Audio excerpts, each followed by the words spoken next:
En définitive, tout ce qu'on veut dire par là, c'est que si on ne conjugue pas plusieurs dimensions, il nous est impossible de considérer l'idée même de la Géoula que nous allons vivre. D'accord ? Et pourtant, le Rabbi nous dit qu'en vérité, il faut toujours commencer les choses d'en haut. Quand par exemple, Anil et Dodi, je prends l'exemple des loups puisqu'on rentre dedans, il dit, le Rabbi, qu'on doit déjà commencer le travail par Dodi. C'est-à-dire, il est malade déjà. Sans tenir compte vraiment de Mata, parce que justement, il explique que Dodili vient lié au Elion. Il n'est pas lié au Tartan.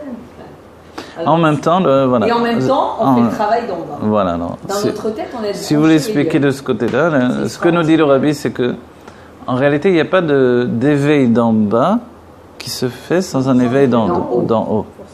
Mais d'un autre côté, il dit qu'il n'y a pas d'éveil d'en haut qui apparaît sans un éveil d'en bas. Donc c'est à nouveau ce jeu de miroir. L'une des conclusions du Rabbi qui est importante, c'est que en réalité, on accède nous-mêmes à un éveil d'en bas parce qu'il y a un éveil d'en haut caché qui agit en nous. Et c'est vrai que cet éveil d'en haut, il passe par le Nassiador, par le prince de la génération. C'est pour ça que nous sommes en éveil pour le service de Dieu et pour la conscience de l'Aïlokut, du divin, parce qu'il y a quelque chose qui nous a éveillés au-delà de nous et qui provoque chez nous un désir d'éveiller Dieu, qui lui s'épanche vers nous. En fait, c'est pour ça que la notion d'importance du Nassiador, elle est essentielle. Cette notion d'importance pour nous, c'est qu'il est à l'endroit exact de Chibour entre Maïm Elionim et Tartonim, les eaux supérieures et inférieures. Le désir d'en haut ou le désir d'en bas. Le désir d'en haut, en réalité, il est toujours en fuite. Il veut retourner à sa source. Le désir d'en bas, il descend vers le bas, mais lui aussi, il a un désir de... Voilà. Donc en fait, les deux sont séparés par des mouvements consécutifs, mais l'un comme l'autre, finalement, n'accède pas au monde auquel il devrait accéder. C'est comme si on prend un sablier. Ouais. Il y a deux parties dans le sablier. Il y a le sable qui est en haut, le sable qui est en bas. Imaginez que, peu importe qu'on le retourne, le sable d'en haut remonte vers le haut et le sable d'en bas descend vers le bas, vous voyez ? En fait, il n'y aurait plus de fin.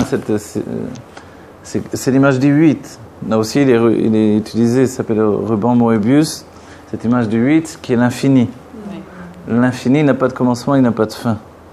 Le 8, c'est une lettre particulière en réalité, un chiffre particulier, qui est aussi une lettre, mais qui est un chiffre, parce que il est à la fois l'infini d'un zéro, qui n'a ni commencement ni fin, mais il se tient dans la structure du chiffre 1, c'est-à-dire du bas vers le haut. Donc alors, il a une structure de deux zéros l'un sur l'autre. C'est exactement le Dat Elion et le Dat Tarton. C'est comme les Kruvim. Les deux Kruvim représentent cette notion-là. Le peuple juif à Kadosh Baruch Hu, Dat Elion, Dat Tarton, Anil et Dodiv et Dodili. Voilà. Donc en fait, cette notion-là, elle est intemporelle, éternelle, et c'est l'histoire du peuple juif. C'est l'histoire de l'humanité à travers le peuple juif. Ça, c'est important de le souligner. Quand on dit que les goïms doivent prendre sur eux, les goïms, c'est pas forcément péjoratif, bien sûr. Hein. Les goïms, c'est-à-dire les peuples. Nous sommes appelés Goy Kadosh, un peuple saint. Donc, voilà, Goy Kadosh. Quelquefois, ils l'entendent uniquement péjoratif, c'est pour ça que je sais. Mais les non-juifs doivent accéder aux 7 mitzvot de Bnei Noir pour leur libération, pour se libérer du fardeau du monde de la matière, mais ils doivent le faire avec la conscience que ça a été transmis par Moshe Rabbeinu. C'est-à-dire par l'intermédiaire du peuple juif au don de la Torah. Ça, c'est essentiel. Parce qu'en réalité, à partir de là, il y a un lien entre le monde supérieur et le monde inférieur. Il n'y a que les chrétiens, en fait, qui ont cette notion-là, parce que les musulmans n'ont pas du tout. Et des musulmans prennent sur eux aussi des seuls mitzvot de Bnei Noach. Oui. Il y a des cartes en arabe que je distribuais, moi je me rappelle. Et eux aussi, certains sont intéressés par la chose, etc. Comme le Rabbi l'a dit, aujourd'hui, les non-juifs, quand on va vers eux pour leur proposer ces 7 mitzvot de Bnei Noach, les 7 lois des enfants de Noé, alors ils sont intéressés, parce qu'ils voient qu'on s'occupe d'eux. On ne les délaisse plus. Et c'est une bonne chose. Auparavant, c'était dangereux, dans d'autres siècles. C'est pour ça que les sages n'en parlaient pas. Mais aujourd'hui, c'est une mitzvah. C'est une mitzvah comme mettre les tefilin, dit le Rabbi. Donc, dès qu'on peut, hop, on a fait cette mitzvah. Voilà. Comme mettre les tefilin à quelqu'un, vous voulez dire ? Non, comme les tefilin à soi-même, en fait. La fait et de mettre les tefilines à quelqu'un, c'est les accotes autour. Voilà, ouais. Mais de leur proposer, voilà, c'est une différence. Voilà. C'est une mitzvah de leur proposer, oui. Alors voilà, il faut essayer de lui proposer en lui expliquant que. En lui donnant de comprendre tout simplement que, de toute façon, même les non-juifs veulent se détacher de la matière qui enferme. La matière est là pour nous libérer, pas pour nous enfermer. Vous imaginez l'Avdil, mais si, à l'époque, quand on a parlé de la première machine à laver, par exemple, si la personne est du matin au soir devant la machine à laver, je ne vois pas en quoi ça l'a libérée. Il est mieux qu'elle aille au fleuve laver son linge, au moins elle voyait du paysage. Oui. Donc c'est ça l'état d'esprit. Un outil qui délivre et non pas un outil qui enferme. La même chose de la télévision. Du matin au soir devant la télévision, en quoi tu es libéré? Voilà. Donc tu es totalement prisonnière de la matière. Donc à chaque fois que l'on a quelque chose dans le monde matériel, il faut se dire, est-ce que la chose est en train de me libérer ou de m'enfermer? Ouais. Il faut savoir. Bon. Alors voilà, l'automatisme, ça nous enferme. Le libre arbitre, c'est de nous libérer également par ces choses-là. Donc je ne vais pas les éviter. On utilise tout pour se libérer, mais non plus pour s'enfermer. Oui. D'accord? Mais c'est un choix. Personne ne peut nous enlever ce choix. Ça fait partie de mon libre arbitre. Notre libre arbitre, c'est ça. Cette conscience de libre arbitre, c'est de choisir le bien.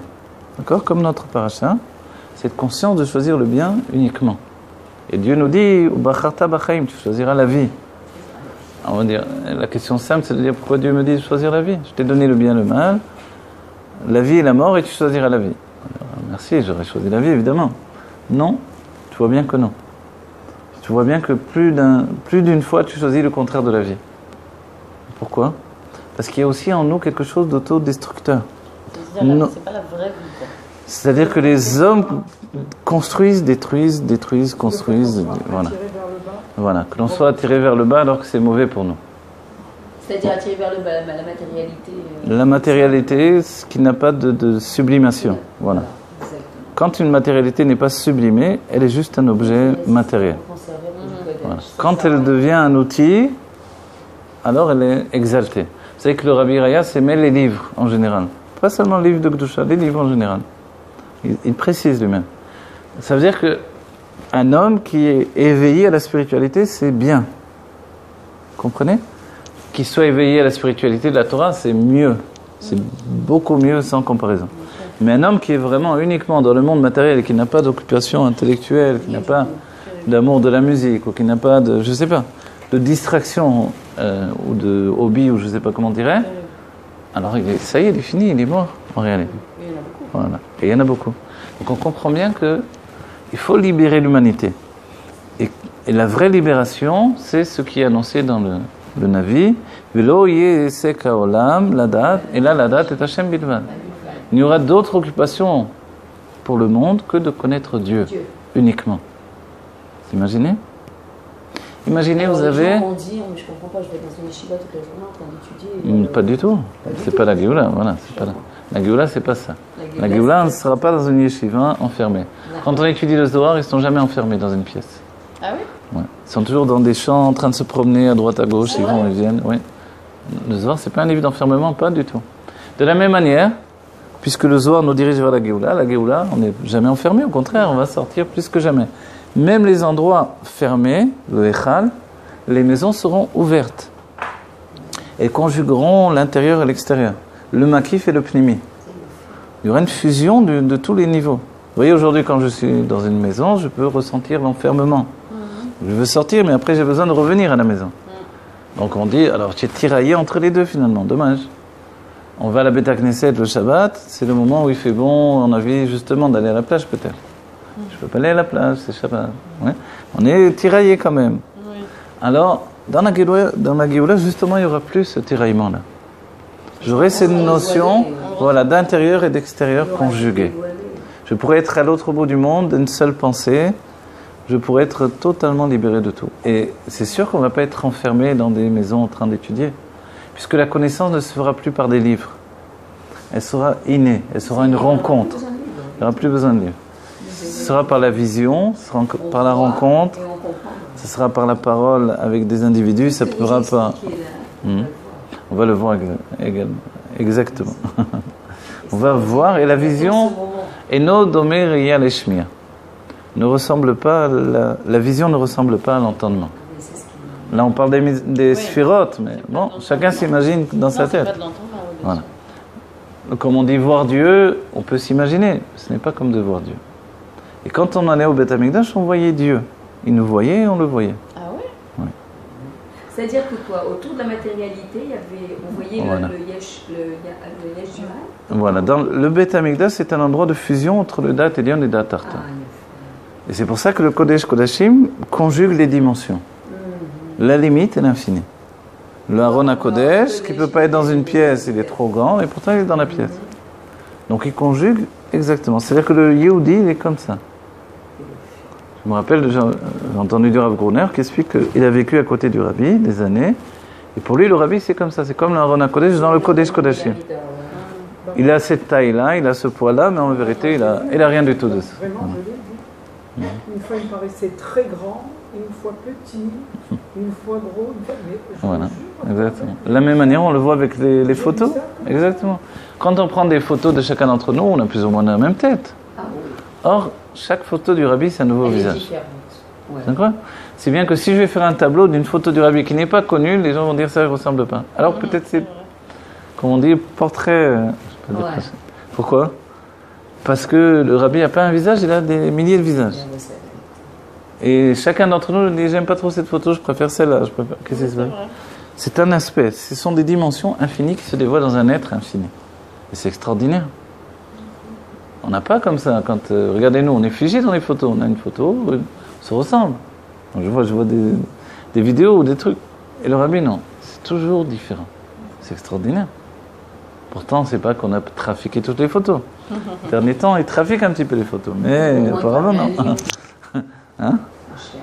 Et les photos du Rabbi, on dirait Ah, ouais, hein. c'est un spécial. Même la barbe du Rabbi, elle est des fois longue, des fois courte. Elle est... Ouais. Ouais, ouais. C'est quoi ce... C'est le Rabbi. Ouais. Pourtant, les Rabbi ne me touchent pas la barbe. Moi, je sais que je me rappelle, un Rav est venu me dire mais le Rabbi, il taille sa barbe. Hein? Parce que pourquoi ? Parce qu'en Ah. 50 ans, il roulait ça. Non, non, le Rabbi ne taille pas la barbe. Là, il roulait la barbe et c'est. Là, il roulait la barbe. On dirait Ouais, les deux tables tables de. Ouais, les deux tables de la loi. Quelquefois, elle a l'air plus longue, quelquefois, elle a l'air plus courte. En général, elle n'est pas très longue, la barbe du Rabbi. Enfin, pas très longue Oui. proportionnellement, mais elle est toujours changeante. Et je sais qu'un Rav est venu me dire, un Mekoubal, une fois, mais le Rabbi se coupe la barbe. Je lui ai dit, ça va pas. C'est mes fourrages que tous les Rébéim ne touchent pas la barbe. Mais non. Ah oui, bien sûr. La moustache, oui, c'est permis. Il se peut que le Rabbi taille la moustache, mais pas dans les dernières années en tout cas. Mais la barbe, non. La moustache, c'est parce que c'est d'après le Harizal. Le Rabbi, il coupait un peu sa moustache. Il se peut que oui. Il se peut que oui. Je dis il se peut. Ah, il se peut. Parce qu'on voit la moustache, elle change quand même de manière. Parce que d'après le Harizal, c'est une mitzvah de tailler la moustache. Mais Donc chez les chassidim, certains touchent touchent pas. C'est vrai que Tu fais des moustaches de morse. C'est vrai que si sa femme, elle préfère son mari sans barbe, il doit se raser. C'est vrai. Ah non, excusez-moi. Oui, j'ai pas entendu. C'est vrai que si une femme préfère son mari sans barbe, il doit se raser. Qu'est-ce que je vais vous dire Quelle question ? Non, je ne sais pas quoi vous dire. Il vaut mieux aller voir un rave avec son mari, expliquer le sujet. Ah, c'est-à-dire que le problème vient de la femme, quoi. Le problème vient de la femme, bien sûr. Sachez que d'après le Tzemar Tzedek, d'enlever la barbe, c'est comme de passer un vêtement féminin. C'est comme quoi ? De passer un vêtement féminin. C'est un issour de la Torah Midoraita. De s'habiller en femme, quoi. Oui, j'ai compris. Et Parce que c'est les femmes qui enlèvent les poils. oui. Et toute cette mode-là d'avoir une barbe, mais de la tailler, alors ils n'ont pas le droit, normalement Non, alors c'est déjà mieux que de ne pas avoir de barbe du tout, vous me direz, d'accord ? Mais celui qui a une tendance à la tailler, il vaut mieux comme a fait le Rabbi, il la roule dans ce cas-là. Voilà, il vaut mieux la rouler. C'est vrai qu'on en arrache beaucoup, et les enfants, ils en arrachent. J'avais une plus grande barbe. Mais c'est intéressant parce que chez les séfarades, il n'y a pas cette sourire-là. Alors c'est parce que. Il y en a beaucoup qui ont une barbe mais taillée tout le temps. Alors c'est à cause du. Alors auparavant les Sfaradim qui vivaient d'après le Zohar ne touchaient pas à la barbe. Ah oui, en Tunisie, Aussi ils bien touchent que à la barbe. voilà, aussi Les bien rabbins. que bien sûr. Jamais. Celui qui vit avec le Zohar, il touchera jamais sa barbe, c'est certain. On est dans les barbes maintenant. La barbe. Ah la barbe, papa, oui. Alors oui. Il y a Bémet, moi, c'est comment on dit, Un sujet? Non, c'est une remarque que je fais, que les rabbins, leur barbe est complètement différente d'autres rabbinim qui sont d'un autre courant. Ah oui, je sais pas. Oui, c'est la barbe des rabbins, elle est toujours comme ça, il y a comme une séparation au milieu. Ah oui. Les autres, elles vont dans tous les sens. Surtout en vélo. Il y en a qui séparent en bas, là. Je sais pas pourquoi. Les autres, ils vont dans tous les sens. Hein. Ah oui. Moi, j'ai remarqué chez un rabbin qui, à l'époque, était rabbin, sa barbe était comme ça.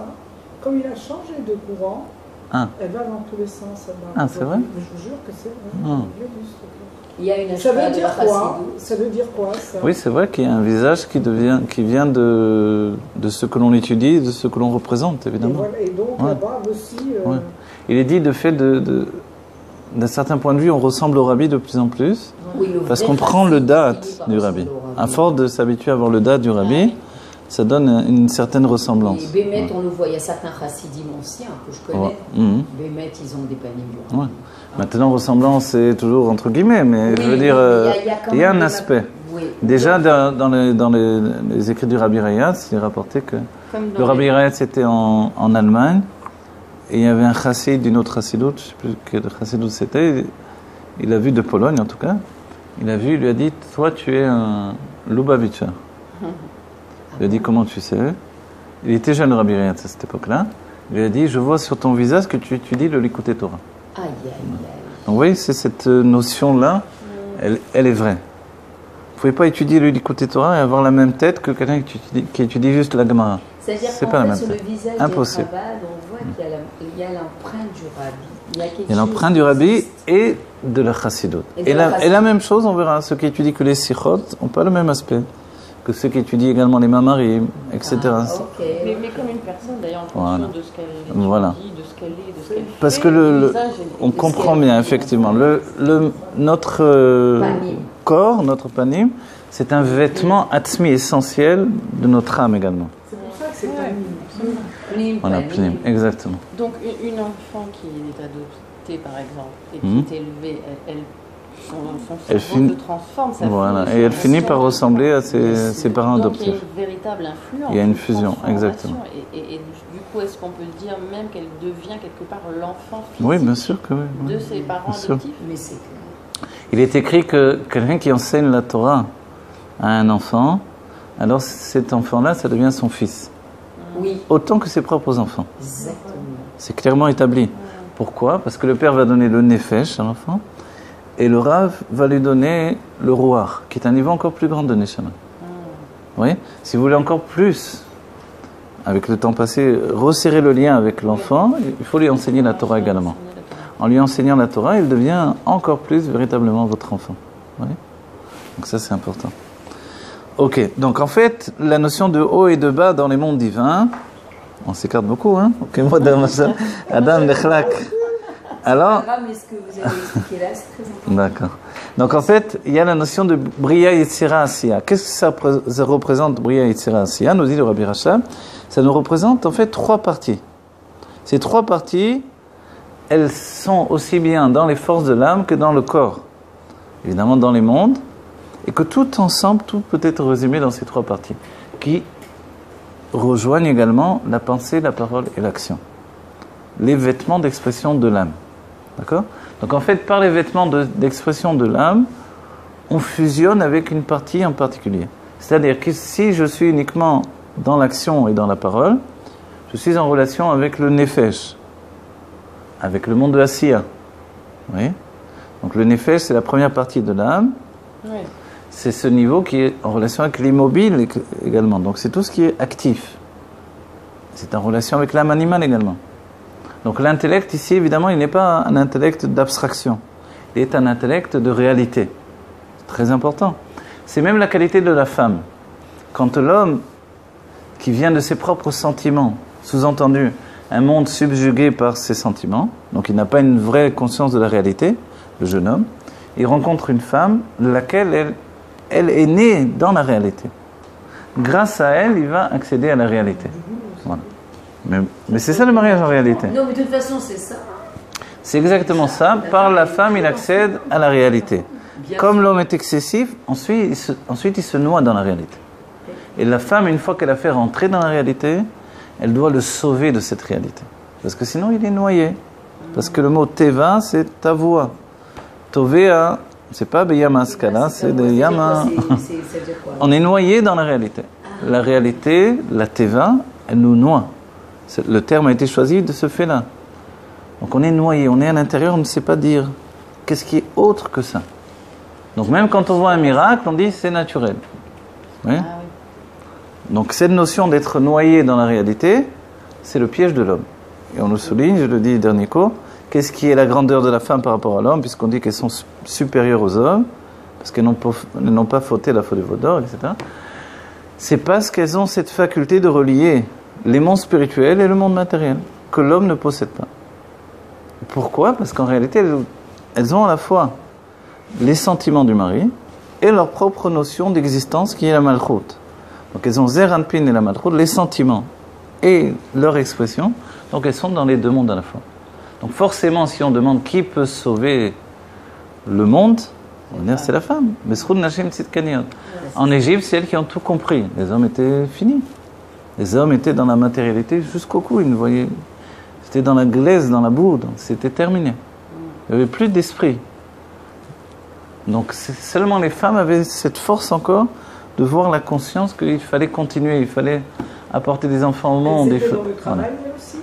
Elles étaient dans le travail. Voilà, à l'époque, ça s'est fait différemment. Petit à petit, ils sont rentrés dans le travail. Et après, même, leur a été donné le travail des hommes. Mais malgré ce, elles sont restées ces femmes qui ont sauvé leur mari. Attendez, elles étaient esclaves comme Elles étaient esclaves comme les hommes. Pas dans un premier temps. Qu'est-ce qu'elles faisaient comme travail ? Justement, il a été dit qu'on donnait le travail des hommes aux femmes et le travail des femmes aux hommes. Wow. Donc, les hommes faisaient des tâches ménagères et les femmes travaillaient dans les briques et les trucs. Etc. Ouais, voilà. Ça avait 6 enfants. Non, oui, oui. C'est ça tout l'exil était jusqu'au bout. Mais ce que l'on découvre, c'est que les femmes avaient cette force de relier les deux. Parce qu'en fait, c'est vrai que toute cette construction, elle est féminine, elle n'est pas masculine. Elles avaient la force de réunir les deux. Elles étaient quand même capables de se faire belles, d'aller dans les champs, de séduire leur mari qui était à la panime totale, qui avait plus de... Elles travaillaient autant que le mari. Elles travaillaient autant que le mari, mais elles étaient capables de sauver leur vie. Elles ont sauvé leur vie présente, et grâce à ça, elles ont créé un avenir de Géoula. Donc en fait, comme on est la même génération.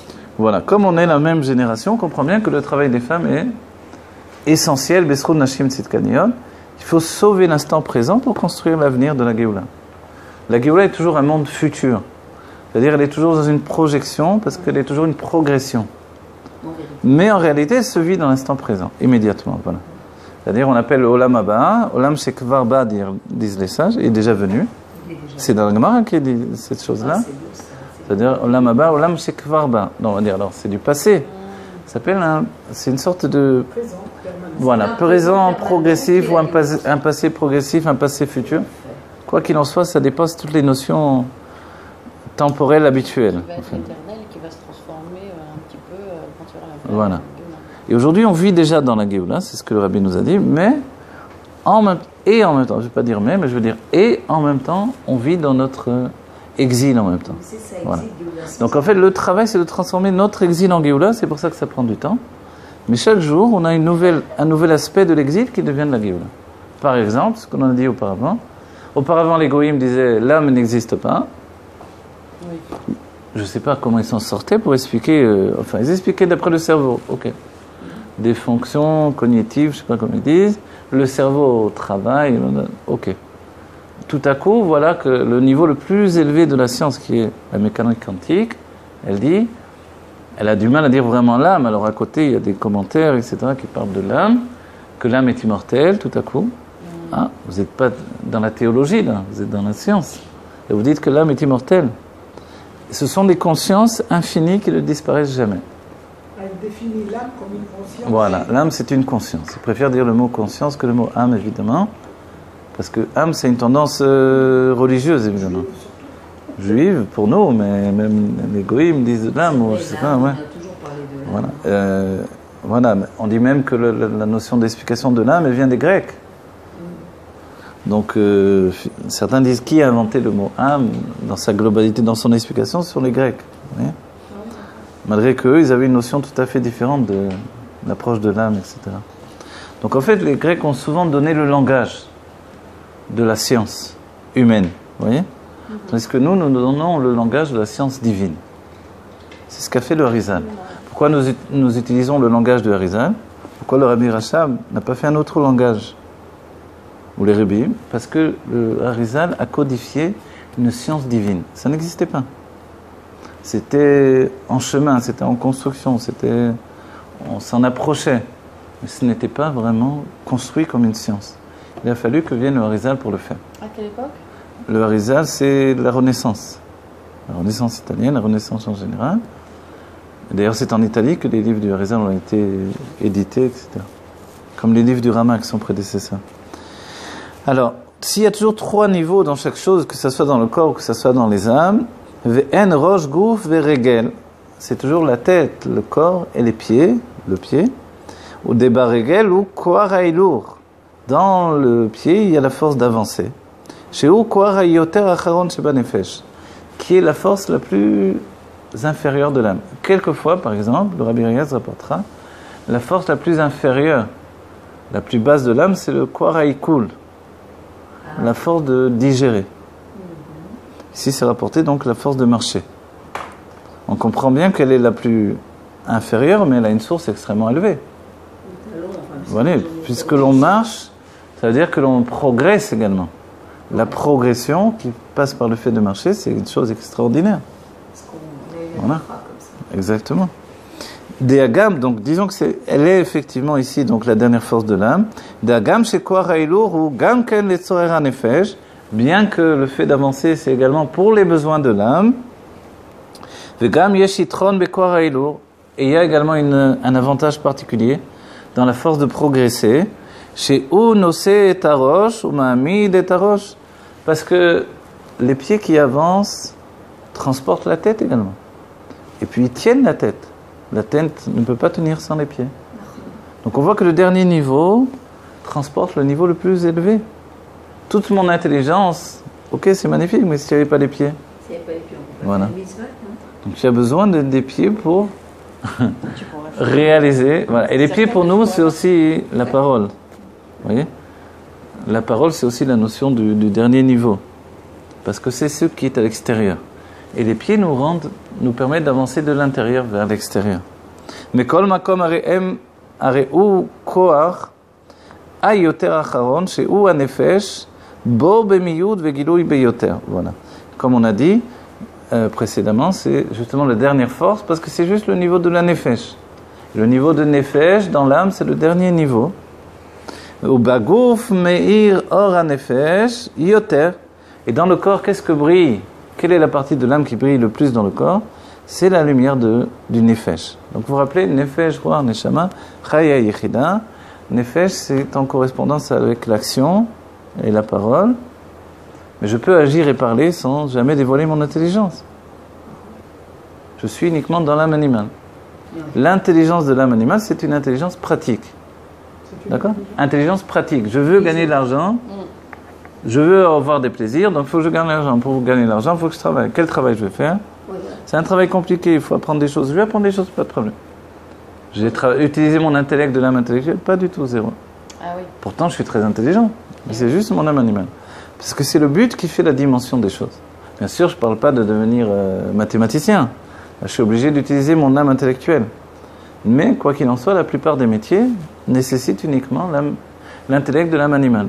Et je peux vivre toute ma vie enfermé dans ce niveau-là. À ce niveau-là. À ce niveau-là. Sans jamais progresser. Parce que tant que je n'ai pas décidé d'étudier, je ne peux pas progresser dans l'âme. Donc quand j'ai pas décidé d'étudier, donc quand on propose à quelqu'un viens étudier la Torah, pour lui il traduit dans sa tête, viens je vais écouter un rav qui va parler. Oui c'est ça. Il ne traduit pas étudier. Étudier ça veut dire s'impliquer. Ça veut dire soi-même tirer des conclusions, soi-même arriver au bout de la compréhension. Vous voyez? Ça voudrait dire que quand le rav parle, etc., je suis en train de me dire attention, il m'a dit ça, il m'a dit ça, il dit ça. Est-ce que j'ai compris ce qu'il m'a dit? Est-ce que être capable d'aller lui demander ensuite des choses, etc. C'est-à-dire que il s'est passé quelque chose en moi. Il y a une vraie recherche, une vraie étude. Parce que si c'était à l'université et que j'ai rien compris, je vais avoir un beau zéro de fin. Donc là, la même chose. Il y en a qui ne veulent pas étudier pour ne pas avoir à faire. Voilà. En fait, souvent dans le monde de la réalité dans lequel on se trouve, les gens ont étudié jusqu'à une certaine époque. Ils ont eu leur diplôme pour avoir leur métier, c'est terminé. Quoi, après 7 années d'études, tu veux que j'aille étudier maintenant? Je ne vais pas retourner à l'école, moi. Oui. Seulement, certaines personnes continuent à étudier de manière infinie. Ils ont compris que c'est une vitalité. Moi, c'est indispensable. Voilà. Mais malheureusement, ce n'est pas le cas pour tout le monde. Et à cause de ça, on reste enfermé dans la station de départ, sans s'élever de niveau en niveau comme on devrait le faire. Est-ce qu'en faisant une étude importante, comme à l'université par exemple, sans toucher à la chassidoute et à l'étude du Kodesh, est-ce que l'équilibre ne se développe pas aussi? Oui, bien sûr. Le Rabbi dit très clairement que une compréhension, même qui n'est pas dans le niveau dans le Kodesh, ça fait une nouvelle saillie dans le cerveau. Du moment que j'ai fait un effort pour comprendre, le cerveau est fait de plusieurs sillons qui sont des chemins de compréhension en fait. À chaque fois, je peux faire un nouveau chemin de compréhension. C'est-à-dire que ça agit réellement sur mon corps, sur ma réalité. Donc j'aurai une ouverture d'esprit particulière. Quelqu'un qui n'étudie rien. Une ouverture d'esprit extrêmement spécialisée. Oui. Par exemple, un médecin, il est magnifique, il est un très grand médecin, vous ne pouvez pas avec lui aborder peut-être d'autres sujets. Exactement, oui. Voilà. Souvent les médecins. Ouais. Souvent les médecins, ils sont c'est que sur un médecin parce que pour eux, ça a tout dévoilé. Ça a dévoilé tout le mystère de l'être humain. Et donc, ils n'ont pas le sentiment, ils n'ont pas le besoin d'aller chercher ailleurs. Exactement, on se confronte à ça. Donc, c'est-à-dire, et le Rabbi Rachab en parle au début du Tafresh Bet, il nous dit que dès que l'intellect a la nécessité de mettre en place une structure, c'est très difficile de recommencer une nouvelle structure. Parce que cette structure limite la personne. Ouais. Moi, j'ai eu des élèves de niveau très élevé dans le Chol. C'est pas pour autant ceux-là qui ont réussi à comprendre toute la Chassidoute et la Kabbalah. Alors que des gens très simples arrivent, voilà, c'est ce que dit le Rabbi Rachab. Ça demande une chouva, c'est-à-dire un recommencement que tout le monde n'est pas capable de fournir. Et les gens n'ont pas trop voilà. Même des gens qui sont des psychologues, qui donnent des cours, etc., attachez-le à la chaise et dites-lui, maintenant tu dois tout recommencer pour comprendre le divin. Il n'est pas prêt forcément à faire ce travail-là. Est-ce que c'est parce qu'ils ont fait justement un trop gros effort pendant longtemps? Ils ont fait un gros effort et ils en sont arrivés à fonctionner. Du moment qu'ils ont trouvé un fonctionnement, c'est très dur de se remettre en question. Voilà. Mais c'est difficile. Et la Noirzaken demande une tchouva sur la tchouva, c'est-à-dire un recommencement sur le recommencement. Pour quelqu'un qui n'a pas fait de grandes études, à la limite, c'est plus facile. Voilà, exactement. C'est-à-dire que quand on n'a pas fait de grandes études de Chol, ça nous permet d'être beaucoup plus libre dans l'étude de la Chassidut. Voilà, etc. Voilà, exactement. Et c'est beaucoup plus facile pour moi. Exactement. Sinon, ce sont des confrontations desquelles on ne sort pas toujours indemne, on va dire. Parce qu'on est étriqué. Toute structure véritable, elle nous rend plus étriqués. On croit qu'on est très intelligent, et c'est vrai, mais par rapport au divin, on n'a pas de tête. C'est ça. On n'a pas la structure en plus. Parce que c'est tellement de nocéaphachim, Alors que l'inverse, oui, complètement. Ah oui, bien sûr. C'est-à-dire on peut être dans l'étude de la Chassidoute approfondie, et si on veut étudier le Chol, c'est loin. Ouais, c'est-à-dire quand des Bachorim terminent leur yeshiva, beaucoup vont vers... oui, bien sûr, devant apprendre un métier, ils réussissent très facilement. Ouais. L'étude de la Gemara, en principe, elle est faite pour pouvoir se débrouiller dans le monde, en réalité. Pour ouvrir la tête chez les hommes. Absolument. Ok, donc c'est... s'il n'y a que le nefesh qui se dévoile dans le corps, ça veut dire que c'est une relation d'un niveau avec un autre niveau. Et que le niveau de nefesh, c'est un niveau de pied, même de manière spirituelle, qui se dévoile de ce fait-là, seulement uniquement dans le koar halicha, chez nefesh, dans la force de progresser, d'avancer. Encore, quand je le dis dans le terme de progresser, pas forcément ce qu'il entend ici, c'est vraiment l'action physique d'avancer. Vous voyez ? Quand je dis progresser, c'est par rapport au Mamarim sur l'Akba Omer, etc., où le koar halicha devient une faculté de progresser de niveau en niveau également. C'est-à-dire que dans tous les niveaux qui vont... Par exemple, le roar, ce sont les sentiments divins, et puis la neshama, le niveau sur lequel on travaille essentiellement par la Chassidut Rabbah, qui est la compréhension du divin. Pour m'élever également, progresser, j'ai besoin d'une nefesh qui est dans la neshama. Parce que s'il n'y a pas de pied dans cette neshama, qui est une tête, alors je ne peux pas progresser également. Voilà. Ça se traduit par l'action. Exactement. La progression vient par le fait de confronter l'intellect avec une réalité matérielle également. D'un certain point de vue, de dire ça ne suffit pas les mathématiques, ça veut dire, il faut des mathématiques appliquées. Moi, j'ai un élève qui est chercheur en mathématiques, il est obligé de faire des mathématiques appliquées pour gagner sa vie, parce que de l'autre côté, ça ne gagne pas sa vie, alors. Donc, grâce à ça, il travaille pour des sociétés, etc. Mais pour lui, c'est un fardeau de faire ça. Il voudrait uniquement rester dans les mathématiques, donc au niveau spirituel, et jamais rentrer dans l'application matérielle. De la même manière, le Rabbi nous a dit, il ne suffit plus d'étudier uniquement dans le côté spirituel des choses et divin. On doit, voilà, et Karouamasi, il faut le ramener vers notre réalité. Voilà. C'est pour ça la manière dont j'enseigne aujourd'hui. Avant, je n'enseignais pas comme ça. J'enseignais de manière moufchetet, quoi. C'est-à-dire dans les mondes divins uniquement. Ça ne devait pas tellement pénétrer. Ou alors ça ne rentrait pas dans notre réalité, on va dire, comme aujourd'hui. Mais je le fais par bitoul à ce que le Rabbi nous demande. Voilà. Non, c'est que vous avez changé également. J'ai changé grâce à ça également. Mais c'est une prise de conscience, c'est-à-dire on peut rester également moufchat de la réalité. Moufchat, ça veut dire séparé de la réalité du monde. Voilà. Et oui. C'est très tentant. En même temps, pour les autres, c'est ce qui est difficile. Mais pour celui qui a une tendance à ça, c'est le monde dans lequel il évolue. Voilà. Alors, quand on doit ramener vers la réalité, c'est beaucoup plus difficile. Il faut traduire constamment. Il faut, voilà. Voilà. Ce qui fait l'intermédiaire, c'est la nefesh, c'est la psychologie en fait. La psychologie de l'âme nous permet d'y accéder. Le raffinement du langage. Donc, le raffinement du langage permet de raffiner la compréhension. Le fait de chercher un mot plutôt qu'un autre, c'est un choix dans l'âme qui nous construit, qui nous élève de niveau en niveau. Voilà. Et ce choix de l'âme, en fait, c'est aussi, ça passe par la malchut, cette force d'avancer dans l'âme. Je vois qu'il n'est pas trop tard pour vous non plus. Ok. Mais kol makom re'u koar hayoter acharon she'or הנפש בו במיעוט וגילוי ביותר. ובגוף מאיר אור הנפש יותר, שהרי בגוף אין האיברים פנימיים שחיות האדם תלוי בהם, כמו הלב והראייה. Alors il nous dit maintenant un autre point, le corps. On a parlé des pieds. Dans le corps brille un niveau plus élevé. Ce niveau est en relation avec le rouar, sans doute il va nous le dire. Ce niveau plus élevé, même si c'est le niveau de nefesh uniquement, c'est dans la nefesh, le rouar de la nefesh tout au moins. C'est-à-dire que le corps, maintenant, il y a aussi le cœur dans le corps. Il y a les poumons. Il y a quelque chose de plus dans le corps que ce qui se trouvait dans les pieds. Dans les pieds, c'est juste une mécanique, on va dire entre guillemets, osseuse et musculaire. Donc une mécanique qui permet d'avancer. Voilà. Donc forcément, c'est pas avec ça que je vais transcender ma nature. Et elle répond à une volonté. Une volonté d'avancer, voilà. C'est vrai, vous avez raison, d'un autre côté, mais on comprend bien que le cœur, les poumons, tout ce travail-là interne est beaucoup plus raffiné, plus extraordinaire que la simple mécanique d'avancer, vous voyez.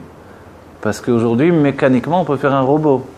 On n'est pas capable de faire qu'il mange et qu'il intègre, etc., qu'il respire.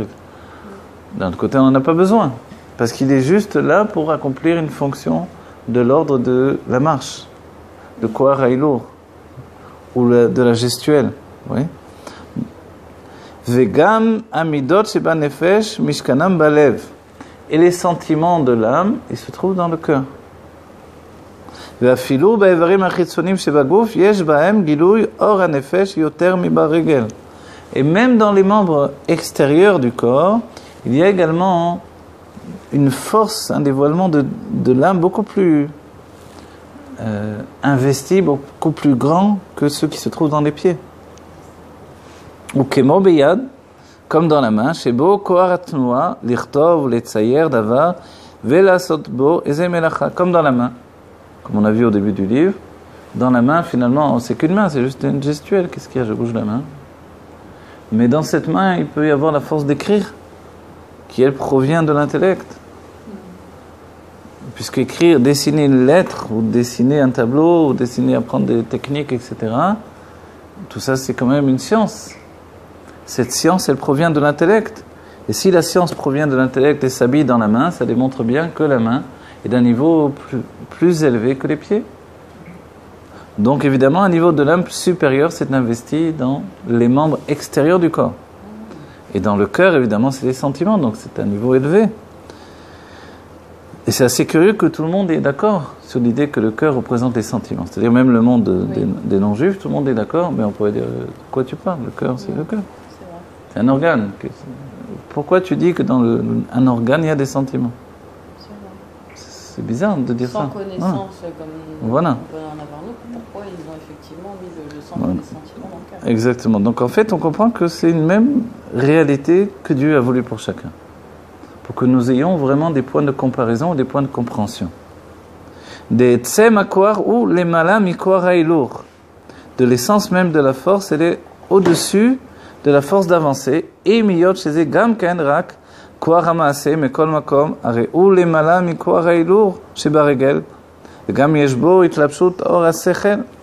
dit maintenant, dans la force d'avancer, qui est une force de l'âme comme une autre, l'essence même de cette force, elle est bien au-dessus du fait d'avancer. Elle est bien au-dessus du fait de s'habiller dans des pieds. Parce que comme on a dit auparavant, on va citer tout simplement, Parashat Lech Lecha. Cette paracha nous transmet un enseignement. Quel est l'enseignement? L'enseignement, c'est aussi une force qui nous est transmise. C'est le Kohar Alicha Banefesh, la force d'avancer dans l'âme.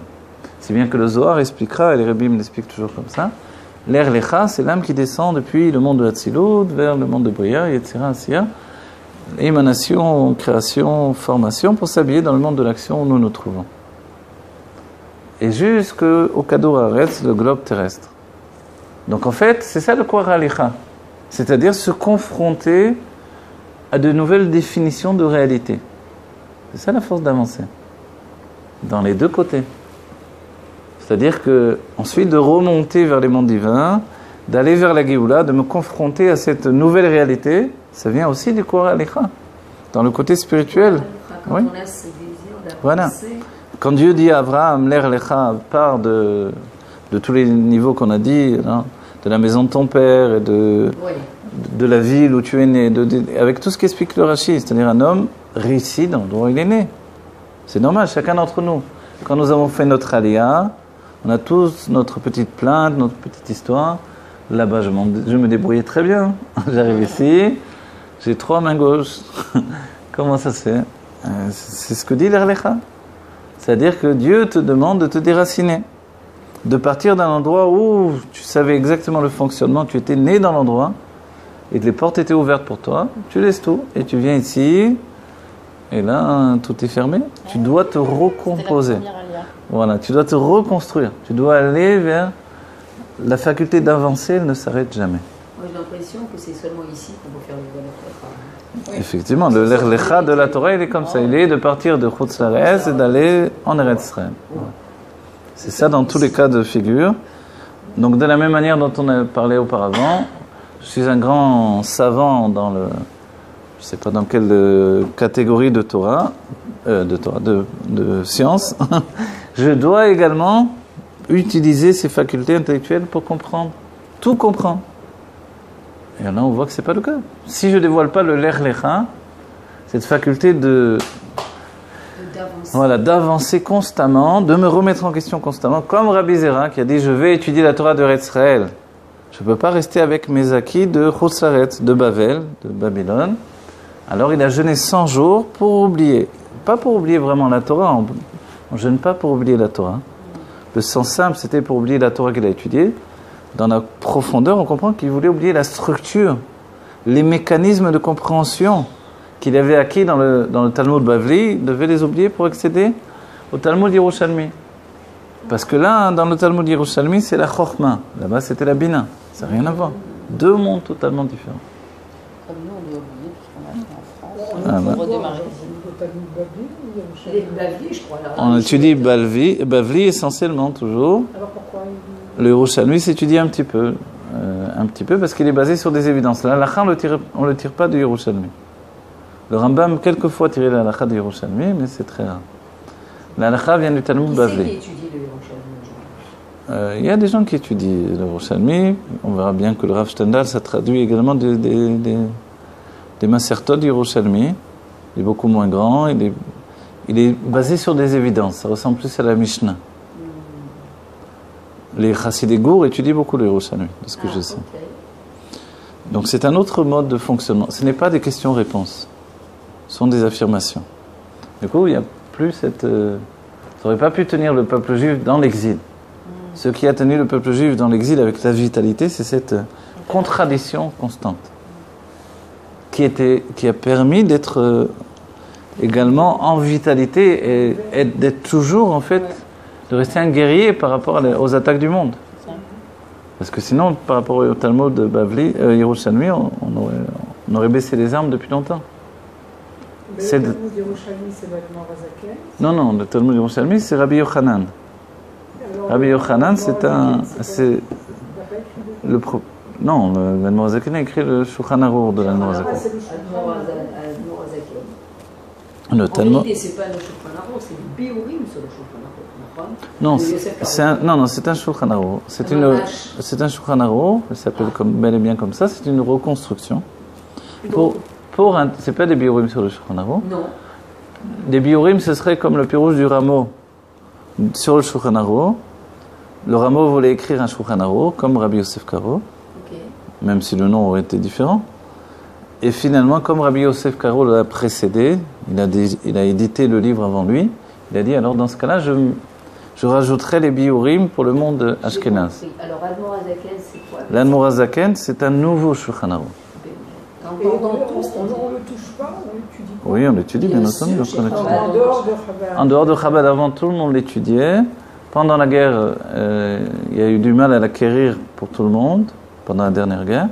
Et du coup, c'est le Chafetz Chaim qui a pris le dessus dans la diffusion, dans le monde juif en général. Aujourd'hui, à Sants, par exemple, ils étudient le Shulchan Arour de l'Admorazaken. Nombreux reviennent au Shulchan Arour de l'Admorazaken. Non, il y a toujours, chez les Chassidim, tout le monde étudiait ce Shulchan Arour. C'était le Shulchan Arour des Chassidim auparavant. Attendez, Shulchan Arour par rapport à Yosef Karo. Rabbi Yosef Karo, oui. Il faut dire Rabbi Yosef Karo. Rabbi Yosef Karo, oui. Alors c'est quoi la différence? D'abord, la première différence, il y a plusieurs Mahadorot du Shulchan Arour. Il y a une Mahadora où l'Admorazaken confronte, où on va dire rapporte également l'esprit du Zohar au début. Okay. Ensuite, il abandonne cette Mahadora, c'est-à-dire cette... bon, je ne sais pas comment traduire, peu importe, on continue. Ensuite, surtout, essentiellement, il a ceci de spécifique, c'est le Maguid qui lui a demandé d'écrire ce Shulchan Arour. Il avait 22 ans à l'époque. Il a écrit en quelques années. Oui. Si le Tania, ça lui a pris combien d'années pour le Tania? 20 ans. Shulchan Arour, il a écrit en 2-3 ans. On n'a que la moitié pratiquement, enfin un peu plus de la moitié du Shulchan Arour, le reste a brûlé. Oui, c'est ça. Voilà, c'est une des grandes choses qui ont fait que d'autres livres ont pris le dessus. Mais quoi qu'il en soit, ce qu'il a de particulier, on va dire, sa spécificité, c'était d'expliquer le tam, l'explication des mitzvot. Et ensuite, essentiellement également, de rapporter les décisions des acharonim, des derniers décisionnaires. Voilà. C'est le but de ce Shulchan Arour. Donc, il est magnifique, il est d'une simplicité merveilleuse, d'une érudition inhumaine. Voilà. Par exemple, le Rogatchover, celui qui a donné la smicha au Rabbi, voilà. Le Rogatchover qui est un génie, donc dans la halacha. Dans la halacha, dans la Gemara, dans tout, il connaissait toute la Gemara par cœur. Voilà, il était, le Tzemar Tzedek lui avait dit de pas, voilà, d'étudier le Maseret Nazir. Il en a tiré qu'il devait devenir Nazir. Et il touchait pas ses cheveux. Quand il devait couper ses cheveux une ou deux fois par an, il avait mal aux cheveux. Parce que ses cheveux étaient remplis de vitalité intellectuelle. Normalement, le cheveu est un résidu de l'intellect. C'est un résidu de l'intellect chez l'homme. Chez la femme, il véhicule également son âme. Voilà. Et chez lui, c'était, ça lui faisait mal comme un membre de son corps. Donc l'aspect des cheveux, elle veut dire quelque chose. L'aspect des cheveux veut dire quelque chose, comme on l'a dit souvent. De se couvrir les cheveux avec des cheveux, c'est quelque chose d'important. En dehors du fait que c'est vraiment... c'est plus important encore. Ça démontre bien que c'est pas pour le cheveu lui-même qu'on couvre les cheveux. C'est pour ceux qui le véhiculent en réalité. Quand il est écrit Sear Beisha Erva, la nudité du cheveu, c'est le cheveu de la femme, c'est une nudité. On sous-entend l'âme divine qu'elle transporte à l'intérieur des cheveux, d'après le Zohar. C'est ce que le Rabbi nous dit dans ça s'appelle dans Sharia Lachot Zominag, c'est le délai du Rabbi. On lui a demandé pourquoi on couvre les cheveux. Il a rapporté le Zohar. La vraie raison, c'est de masquer, de protéger donc la Gdusha du cheveu de la femme. Parce que comme elle est Gvura, elle garde la Gdusha, la sainteté de l'âme, qui est l'âme de son mari également. Et comme le cheveu est chaloul, comme on dit, c'est un conduit, comme une paille, donc ça se déverse à l'extérieur, l'âme se déverse, elle se perd. C'est pour ça qu'on dit que ça peut donner des problèmes de parnassa. Une femme qui lâche ses cheveux, ça donne des problèmes de parnassa à cause du fait que l'âme se perd. Et un homme qui se rase la tête, alors là... Il n'y a pas de contraire, il n'y a pas de problème, parce que l'homme... Non, au contraire, parce que l'homme, son cheveu, c'est que du résidu, de l'obsolète. C'est mieux pour l'homme. L'homme, c'est que du résidu, et la femme... Parce que l'homme, il est chesed, donc de toutes les manières, il ne garde rien de son âme. Okay. L'âme de l'homme, elle est tout le temps en échange avec le monde. C'est pour ça que Dieu a donné que la femme lui garde son âme. Parce que sinon, il n'aurait plus d'âme déjà. C'est extraordinaire quand on y pense. Dès le mariage, l'homme donne son âme à la femme, elle la garde à l'intérieur d'elle, parce que lui, tout ce qu'il a, il est en train de le répandre à l'extérieur. C'est pour ça qu'il fait que des bêtises. Et les femmes qui se donc s'il n'a pas la conscience qu'elle lui protège son âme, elle lui garde son âme, il perd l'essentiel du mariage. Voilà. Et maintenant, ses cheveux à lui, c'est juste du résidu de l'intellect, c'est du d'absolète. C'est exceptionnel que, regarde, Chauvert, lui, il avait... Alors c'est exceptionnel, ça n'existe pas d'habitude. C'est-à-dire que chez lui, il y avait, comme il avait fait de son cheveu un cli de Gdusha, puisqu'il était nazir. Il était nazir. Oui. Ah, oui. Il avait les cheveux longs, alors. Il avait les cheveux longs, oui, bien sûr. Oui. Vous n'avez pas vu des cheveux longs. Voilà. Mais même le nazir, voilà, deux, trois fois. C'est nazir prophète. Nazir, non, c'est pas prophète. Nazir, ça veut dire. Nazir, c'est. Le terme traduction française, c'est moine. Oui. Donc, donc c'est pas mais peut-être pas c'est en hébreu moderne, je sais pas quoi vous dire. Quoi qu'il en soit, le nazir c'est quelqu'un qui prend sur lui un isolement. Ouais. Voilà. Donc le moine on sous-entend quelqu'un qui s'isole. Donc de quoi il s'isole? Il s'isole du vin normalement. Il s'isole du fait de s'approcher de la mort également, donc de toucher. Bon, ça c'est plus difficile à notre époque. Mais il y a des chetzi nazirs qui boivent du vin quand même. Mais quoi qu'il en soit, il ne coupe pas ses cheveux. Oui. C'est dans la Torah, c'est vraiment dans la Torah même. Dans une des parachutes, Et qu'est-ce qu'ils en retirent alors?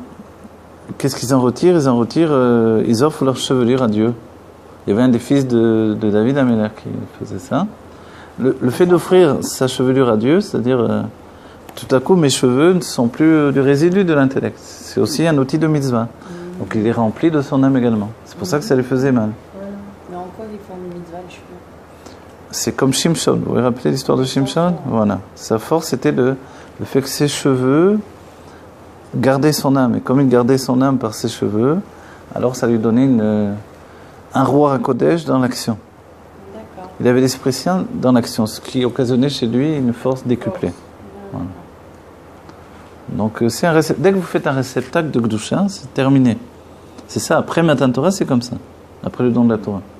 Si je dis que ce verre-là est kadosh parce que j'ai mis du vin, le simple fait de le dire, c'est déjà autre chose. Vous voyez? C'est-à-dire que mon verre de kiddush, je ne vais pas le jeter à la poubelle, par exemple. C'est quand même un ustensile de Gdusha. Même si je veux dire, bon, mais il n'a pas la Gdusha, c'est pas des tefilines quand même. Vous voyez? Mais les boîtiers des tefilines même. Oui. Je veux dire le boîtier en plastique au-dessus, vous voyez? C'est de la Gdusha, pas de la Gdusha. Non, c'est juste un ustensile qui permet de garder la Gdusha des tefilines eux-mêmes. Mais il y a déjà quelque chose, vous voyez? Et la Souka pendant Soukot, c'est la même chose. Après Soukot, c'est devenu juste du bois et du feuillage. En revanche, il y avait des femmes qui se rasaient la tête avant sur le période. Oui, mais ça, c'est des minagim. Par rapport à des attaques, il y avait des pays qui adouaient sur certaines chassidouillottes où il y avait des seigneurs d'une contrée qui enlevaient les belles femmes du peuple juif. Les jolies femmes du peuple juif, ils les enlevaient à leur mari. C'est souvent arrivé ces choses-là, malheureusement. Avant que la femme aille avec son mari. Ça s'est passé même à l'époque des Grecs, etc. Donc voilà, que Dieu préserve. Donc pour empêcher cette chose-là, ils rasaient la tête de leur femme. Donc quand il arrivait, il voyait une femme la tête rasée, il n'avait pas tellement envie de. Il tombait pas amoureux de cette femme-là, il n'avait pas du désir pour elle. Voilà. Et du coup, ils ont gardé le minhag. Mais il y a des femmes qui sera. Mais d'après la Kabbalah, on ne rasera pas la tête. D'après le Zohar, parce que Plonite, elle a la tête rasée, elle n'a pas de cheveux. Plonite, c'est la femme du Malach Hamavet, la femme du Nachash. La femme du Nachash. La source de Léa dans la spiritualité. Voilà, Chava Rishona. Non, la source, on va dire, avant, la première femme d'Adam Rishon, celle qui vient séduire les hommes dans la nuit, elle n'a pas de cheveux. Lamed Yud Tav, c'est son nom, le prononcement, on dit Plonite à la place. Donc c'est pour ça qu'une femme devra garder des cheveux. Voilà. Maintenant, pour le mikvé, c'est un peu embêtant les cheveux, alors on coupera les cheveux plus courts que. Voilà. D'Afka, les hommes qui laissent pousser. Aussi, les deux points. D'Afka, c'est mieux qu'un homme ait les cheveux courts. Pour un homme, c'est mieux parce que les cheveux, ça le fatigue. Comme il a du résidu sur sa tête, ça a tendance à le fatiguer. Ouais. Une fois on est fatigué, tout ça, ça vient des cheveux, des ongles. Mais c'est marrant parce qu'il se rase aussi là, je comprends pas. Ah, le fait de se raser là, non. Normalement, on devrait laisser les. Ouais. Voilà, il dit qu'il peut se raser les cheveux quand il y a des hommes. Ah oui, non, oui. Non, mais juste là, ici. Ah oui, normalement, on devrait laisser le coin des cheveux. Et donc la barbe, le coin, c'est-à-dire, il suffit qu'on puisse replier juste un peu le poil qui est là. Alors, c'est un peu des marloquettes où ça commence exactement, mais voilà. C'est pour ça qu'on verra des différences. Voilà.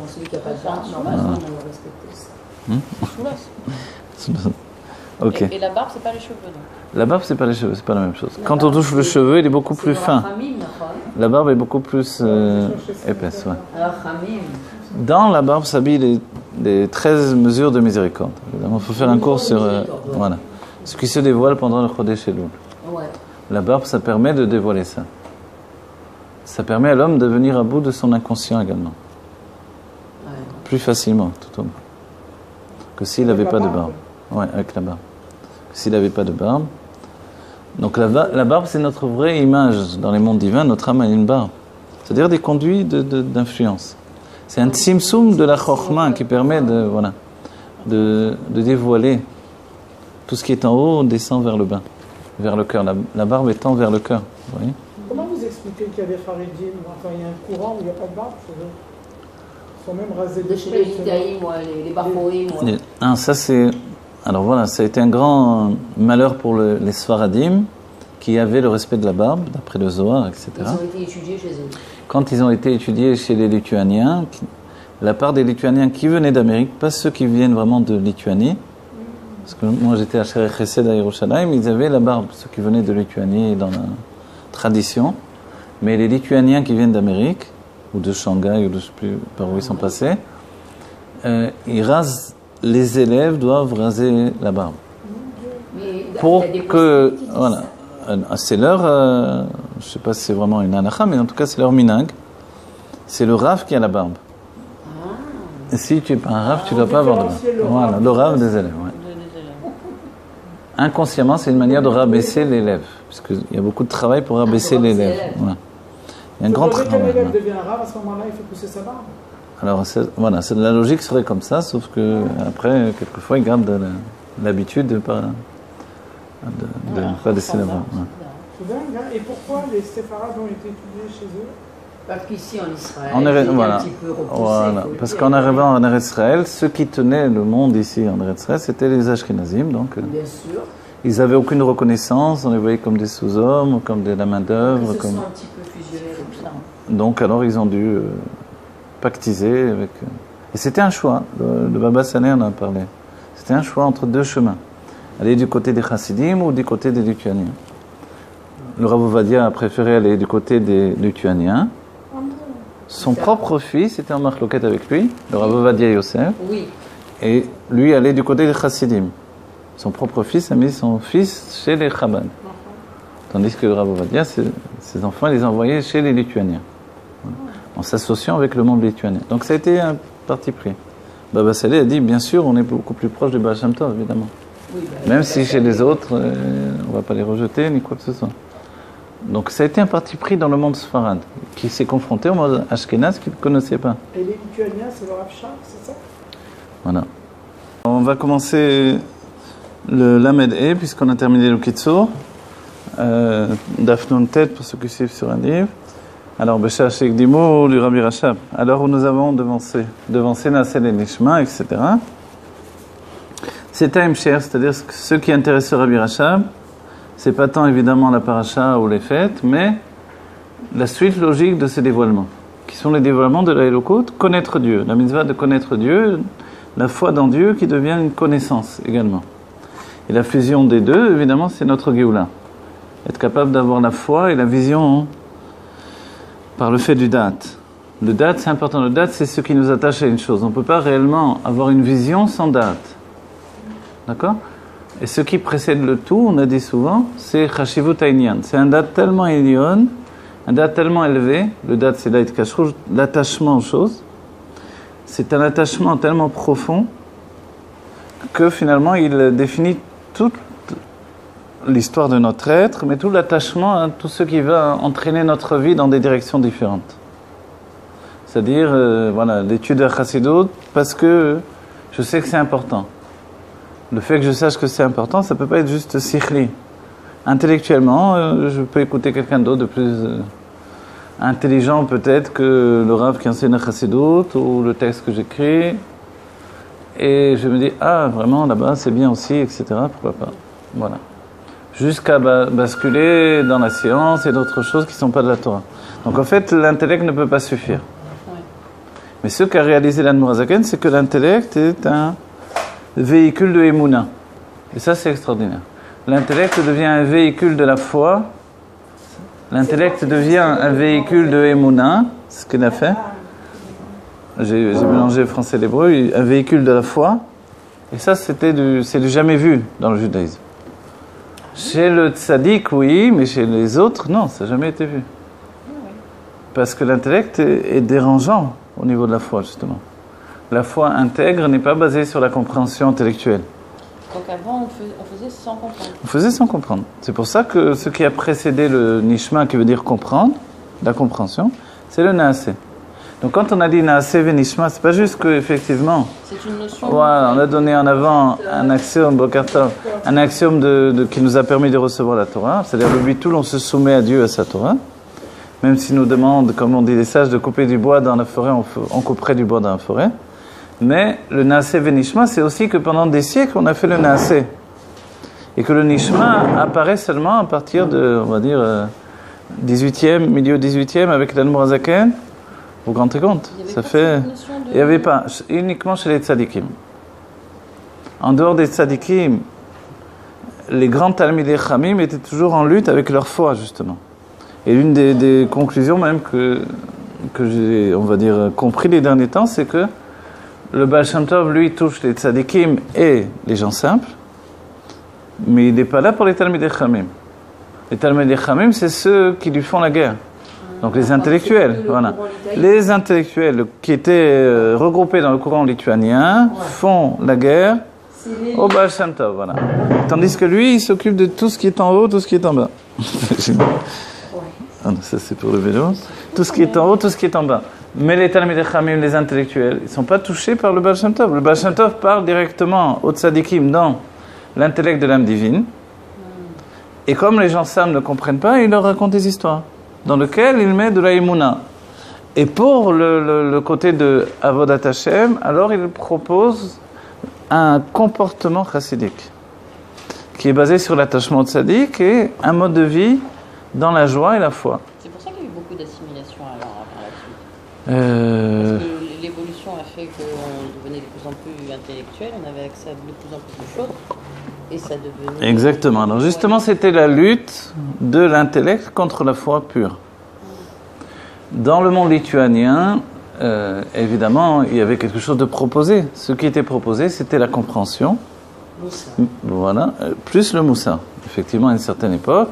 La Kabbalah était réservée à une élite également. Il y a eu des grands Mekoubalim même dans le monde lituanien. Mais ces grands Mekoubalim-là étaient des Yechidei Sgula, on va dire. Voilà. Et les tzadikim sont moins nombreux que dans le côté des chassidim. Pourquoi ? Parce que le tzadik vient faire une transformation dans la génération. Donc cette transformation, elle n'était pas tellement nécessaire du côté lituanien, Et il y avait une adaptation aux nouveautés de compréhension. Voilà. C'était surtout la lutte contre la kushia qui fait le pilpul. C'est-à-dire que tout ce qui est l'idée même du monde lituanien, c'est la non-compréhension, la difficulté. Alors que le Zohar dira que la difficulté, c'est la kushia, donc la difficulté de compréhension, c'est une klippa. Et l'Admor Hazaken le démontrera, puisque chez lui, il n'y a pas de difficulté de compréhension, jamais. C'est ce qui a fait qu'il a entraîné avec lui des milliers d'élèves à chaque fois. C'est pour ça que c'est ouvert à chaque jour. Voilà. Voilà. Et maintenant, quand on donne cet axiome-là qui est important, vient l'Admor Hazaken et lui il s'occupe des intellectuels. Du coup, les 119 autres tzadikim, élèves du Maguid, se sont opposés à l'Admor Hazaken. C'est pas rien. C'est-à-dire qu'il y a eu plus d'opposition des chassidim que des mitnagdim, des lituaniens. Pourquoi ? Parce que justement, il semblait vraiment, et c'était ce qui se passait, que l'Admor Hazaken rejetait les gens simples et ne venait pas non plus donner une Torah qui était en rapport avec la qualité innée du tzaddik. Puisque le tzaddik n'a pas ce chaklavétarien, cette question, cette construction qui ressemble à la Gemara. Le tzaddik, il est du niveau de la Mishnah. C'est-à-dire que chez lui, tout est comme de l'eau qui coule et il rentre dans la Torah par un intellect d'évidence, la Chokhmah. Vient l'Admor Hazaken qui, lui, commence depuis la Chokhmah et qui va vers la Bina. C'est-à-dire qu'il construit un édifice de compréhension justement pour les intellectuels, qui à l'époque s'appelle les Talmidei Chachamim. Il faudra des années pour assimiler l'idée que des gens simples puissent être intellectuels. Auparavant, c'était des gens riches et des gens extrêmement érudits de père en fils. Voilà, de père en fils qui avaient reçu les moyens de cette érudition. Autrement, évidemment, les gens simples ne pouvaient pas y accéder. Donc c'est vrai qu'on a l'impression que l'Admor Hazaken rejette toute la construction du Baal Shem Tov, qui a pris ce qu'il y a de plus haut, ce qu'il y a de plus bas. Les gens simples, qui n'ont pas de structure, qui ne savent même pas lire ni écrire, la plupart du temps, et les tzadikim, qui sont au-delà de toute preuve intellectuelle. Un tzadik n'a pas besoin de preuve intellectuelle. Il a un dévoilement divin, hop, et ce dévoilement divin, il prend le dessus. Mais comme vous l'avez dit, de l'autre côté, il y avait l'attaque de la Haskala, qui venait d'Allemagne. Cette Haskala, c'est-à-dire la compréhension de par la Mada, la science, etc. C'est peut-être à cause de ça. Oui, c'est sûr que Dieu donne des équilibres, parce qu'en réalité, tout se dévoile en même temps. Tout se dévoile en même temps. Donc il y a eu une nécessité d'apporter un homme divin, une âme divine, qui n'était jamais venue dans le monde, pour qui l'intellect n'était pas une difficulté en fait. Comme c'était une âme divine, une âme nouvelle, qui n'avait jamais été confrontée à la lutte de l'intellect avec la foi, pour elle, la foi et l'intellect s'avançaient ensemble. Cette âme-là, l'Admor Hazaken. Donc c'est ce qui nous a transmis. Un intellect capable de se confronter à toutes les difficultés de compréhension sans jamais perdre sa foi. C'est-à-dire que la difficulté de compréhension qui auparavant éloignée de la Torah, et c'est l'arme de la Scala, donc du monde allemand, de la propagande qui faisait rage à l'époque, qui continue en réalité, d'une autre manière, ou dans plusieurs aspects aujourd'hui, voilà. Mais finalement, l'Admor Hazaken a démontré que non. La difficulté de compréhension développe les réceptacles d'acceptation du divin. Ça, c'était du jamais vu. C'était du jamais vu. Il a fallu qu'il y ait une autorisation particulière du Maguid et du Baal Shem Tov pour que les autres chassidim le laissent finalement tranquille. Autrement, ça aurait été vraiment... C'est lui qui a été choisi pour la suite. Voilà, c'est lui qui a été choisi parce qu'il avait une âme qui était en relation avec ça. Mais pensez bien que pour tous les autres tzadikim, c'était impossible.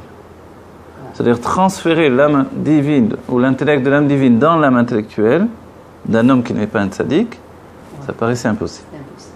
Jusqu'à aujourd'hui, en fait. Voilà, jusqu'à aujourd'hui. Aujourd'hui, on se rend compte que par rapport à ça, on est comme une structure nouvelle, une sorte de nouveau tzaddikim, une sorte de nouveau tzaddik qui n'existait pas auparavant. Un tzaddik d'imperfection. Oui. Tzaddik parce que les yeux de la Haïda nous voient comme un tzaddik et que des forces particulières ont été données, ce sont les paroles du Rabbi. Donc les yeux du Rabbi nous voient comme un tzaddik et des forces uniques ont été données à la génération. Donc effectivement, comme les gens simples, on peut tout réaliser, mais en même temps, on n'a pas du tout cette simplicité. Donc on est réellement dans la structure intellectuelle qu'a mis en avant l'Admor Hazaken, et tout ce qui était une difficulté, au contraire, devient un allié. C'est-à-dire que quand je ne comprends pas quelque chose, c'est pas pour ça que je flanche. Et c'est là où on comprend qu'on est rentré dans le nishma de la Torah, qui a été mis de côté pendant des siècles. Donc comprendre Dieu, aujourd'hui, c'est possible. Comprendre la vie, le sens de la vie, comprendre toutes choses, les mitzvot, etc. Normalement, c'était uniquement pour la Géoula. De là aussi, on voit qu'on a déjà la Torah de la Géoula. C'était un édifice qui a été mis en place siècle après siècle pour arriver à donner à chacun, voilà, tu peux tout comprendre toi aussi. Je ne suis pas un tzaddik. Tu n'es pas un tzaddik peut-être des époques passées, ok, d'accord.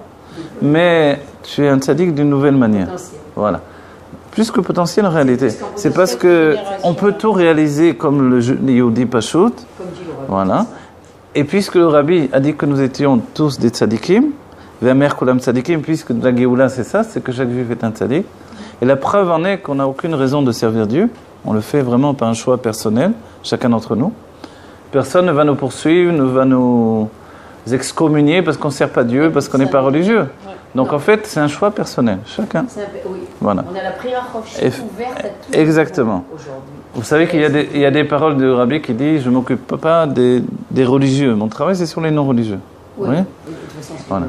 Et aujourd'hui, nous-mêmes, on ne doit pas trop s'occuper du monde religieux. Ce n'est pas notre travail. Mais il subit, on va dire, les secousses de ce séisme immense qui a été mis en place par les Sheva Rebbeim. Voilà. Une transformation innée de l'individu juif. Donc celui qui veut comprendre, effectivement, il a une Torah en relation avec cette compréhension, qui est la Chassidut Chabad. C'est ça. Alors que finalement, à l'époque, la compréhension n'était seulement que dans le camp des Lituaniens, ce qu'a dit le Baal Shem Tov. Voilà. Donc en fait, là, quand on arrive au Rabbi Rachab, il nous propose de comprendre ce qu'il y a de plus profond dans le divin. C'est-à-dire, il dit à chacun, tu peux être un grand Mekoubal, il suffit d'assimiler de manière ordonnée les enseignements de la Kabbalah, mais dans la compréhension intellectuelle et dans ton âme. L'exemple, c'est toi-même, pour comprendre Dieu. Voilà. Du coup, par rapport à ça, compte tenu que l'exemple, ce n'est pas mon corps, mais mon âme, alors je me raffine de plus en plus. Et je fais faire tchouva à mon âme également, et mon corps lui-même est en train de se raffiner de plus en plus. C'est-à-dire, le Rabbi désigne, la matière même du cerveau se raffine. Par l'étude. Par l'étude. Par le travail intellectuel poussé, le cerveau devient de moins en moins gauche, d'un certain point de vue. De moins en moins matériel. Physiquement. Voilà, physiquement, il prend sur lui une transformation. C'est-à-dire qu'il devient vraiment un réceptacle de moins en moins, on peut dire presque opaque, mais dans l'idée qu'il y a deux sortes de réceptacles. Un réceptacle qui voile et un réceptacle qui reçoit pour exprimer. Alors, de plus en plus, on devient ce réceptacle-là. Pardon ? Notre vision change grâce à ça, nous dit le Rabbi. C'est pour ça que le Rabbi nous a dit que si on étudie le Likutei Torah, le Torah Or, vraiment tous les Shabbatot, enfin toutes les semaines, etc., on finit par voir Dieu de nos yeux. Voilà. Mais effectivement, il faut l'intégrer d'abord, il faut pouvoir le faire dans la somme de... Mais c'est l'une des choses que le Rabbi a mis en avant. Pourquoi ? Parce que c'est un texte qui s'appelle la Chassidische Parasha, la Parasha chassidique. Et la Parasha chassidique, elle est faite d'amour, de crainte de Dieu, d'amour et de crainte de déplaire à un autre juif également, de blesser un autre juif. Il y a une Parasha pour chaque Shabbat. Voilà, il y a des textes. Ça, c'est le Likutei Torah, le Torah de l'Admor HaZaken, et ensuite de tout le Rebbeim. Voilà, on peut trouver des mamarim surtout, évidemment, grâce à Dieu. Mais rapport à la vision, s'il vous plaît, s'il n'y a pas de travail intellectuel, il y a seulement une émouna pshuta à travers le travail au quotidien. Quoi. Oui. Est-ce que ça suffit ? Non, aujourd'hui ça ne peut plus suffire. Pourquoi ? Parce que de l'autre côté, vous avez des attaques de plus en plus grandes. Vous avez des attaques de plus en plus grandes du monde, on va dire, de l'information. Absolument. Qui génère quand même si c'est l'intellect de l'âme animale, ça génère un petit peu d'intellect. Ce peu d'intellect que ça génère fait qu'on ne peut pas être Pashut. Le Yehudi Pashut, c'est un Yehudi qui vivait dans ses 4 coudées. Ce juif-là vivait dans ses 4 coudées. Il avait je sais pas moi comment vous dire, il avait la spontanéité de la terre, la spontanéité de l'instant présent. Donc il vivait avec une telle simplicité qu'il pouvait devenir tout ce qui est possible de devenir. Évidemment, un tzaddik également. Mais aujourd'hui, c'est terminé. Aujourd'hui, c'est impossible. C'est impossible. Vous voyez, les petits-enfants n'ont plus la simplicité d'un enfant. Parce qu'il y a trop d'informations, il y a trop d'outils, il y a trop d'outils informatiques, il y a trop de possibilités de diffusion. Un enfant aujourd'hui a vu le monde entier, avec une vidéo, avec, je ne sais pas comment... Vous savez qu'avant, quand on voyait un monstre dans un rêve, par exemple, on faisait un jeûne. Aujourd'hui, les petits-enfants en ont vu 50 milliards de monstres dans les dessins animés. Et dans les rêves aussi. Voilà. Donc, ils s'en fichent pas mal. C'est pas ça qui... Voilà, ça les effraie même plus. Donc, il y a du bon et du mauvais dans toute chose là-dedans. Ça veut dire que le monde va vers autre chose. Mais quoi alors? Quel est l'intérêt de tout ça? L'intérêt de... Cette connaissance... Alors, l'intérêt, c'est de véhiculer l'individu en réalité. C'est ce que l'on voit dans les réseaux sociaux. Ce que l'on découvre aujourd'hui, évidemment, vous avez dit, le fait de diffuser la Torah Hadasha, bien entendu. Vous prenez WhatsApp, vous prenez Facebook, grâce à Dieu, il y a une grande diffusion de Chassidut grâce à ça. Il y a des vidéos du Rabbi. Okay? Tous les jours, des gens qui auparavant ne pouvaient pas. On attendait le Shabbat pour avoir une feuille avec les études de la semaine. Aujourd'hui, voilà, on voit Dvoraléa qui diffuse, et les gens, tout le monde diffuse. Plus des vidéos de... Ce qu'il y a aujourd'hui, c'est la qualité individuelle qui prime. Et ça n'existait pas auparavant. C'est ce que le Rabbi a fait dans notre génération. La qualité individuelle, c'est aussi une Géoula individuelle. C'est pour ça que je dis les derniers temps, n'attends pas la Géoula vienne, fais-la dans ta vie à toi. C'est-à-dire, il ne suffira pas qu'elle vienne chez l'autre. C'est dans ta vie qu'elle doit venir. C'est pour ça qu'en fait, même chez Chabad, avec ce courant qui déclare pas spécialement que le Rabbi est Mashiach, bon, c'est pas notre problème en fait. Parce que oui, bien sûr. En réalité, chacun de nous doit en donner quelque chose. Voilà. Et la Géoula dépend de chacun de nous. Exactement. Donc chacun doit avancer. Nous, on n'est pas là pour faire du moussard aux autres juifs. Non. De toutes les manières, tous les Chabadnikim savent que le Rabbi, c'est le Melech Mashiach. L'idée est juste, est-ce qu'il faut le déclarer, est-ce qu'il faut l'avouer, est-ce qu'il faut passer le pas de... Alors voilà, pour certains, de passer le pas et de dire ouvertement, voilà, un rave sérieux, tout à coup, il dit, Yechia donnez-nous, alors, comme on m'avait dit, moi, une fois dans une Beth Knesset, quelqu'un m'avait dit, je vois, tu étudies, tu es quelqu'un de sérieux, tout ça. Ça se fait pas qu'à la fin de la tefila, tu dises, Yechia donnez-nous, c'est pas... Ça te discrédite. Alors, j'ai expliqué que, justement, un chassid, s'il n'est pas capable de se discréditer, c'est pas un chassid en réalité. C'est-à-dire, on n'a pas de qualité de parce qu'on a des livres. Qui dit que mes pensées sont dans ce que j'étudie? Voilà, on peut mettre des livres devant un âne aussi. Et puis, ça va rien changer pour lui. Donc, en fait, c'est pas vraiment ça. On peut étudier aussi tout, le NB, tous les livres de Chassidut, et puis dire, être très content, j'ai tout étudié, comme on fait son chitat, mais qu'est-ce qui est resté dans ma tête? La vraie étude, elle est personnelle. Elle se continue au-dedans de nous. C'est cette réflexion constante que l'on a sur les textes qui, elle seulement, peut nous faire évoluer. C'est ce que dit l'Anmoazak, la Idbonenout. Sans réflexion, sans Idbonenout, il n'y a pas de Chassidut Chabad. Il y a des individus qui font un travail, mais c'est dans le côté de Naasé, mais ce n'est pas Nishma. Le Nishma demande une implication personnelle. Et ça, c'est notre travail. Bon, voilà. Alors, venez, on va prendre le texte. Veine keshem she be'asara sfirot yesh itchalkut ma'ala u'mata. Donc, on a fait le kitsur dans le dernier cours. Alors, maintenant, le Rabbi Racham nous dit, de la même manière que dans les 10 sfirot, il y a cette définition. Itchalkut, c'est-à-dire que c'est une structure qui sépare les éléments. La séparation ici, elle est faite entre mala ou mata, en haut et en bas. Kemochen yesh itchalkut mala ou mata gam beolamot. Puisqu'il y a une itchalkut mala ou mata, le haut et le bas, dans les sphirotes, il y a aussi le haut et le bas dans les mondes. Parce que les mondes sont faits de sphirotes. Vekiyadoua, de klalut aishtashelut, nivchan begimel madrigot, ve'en gimel olamot biya.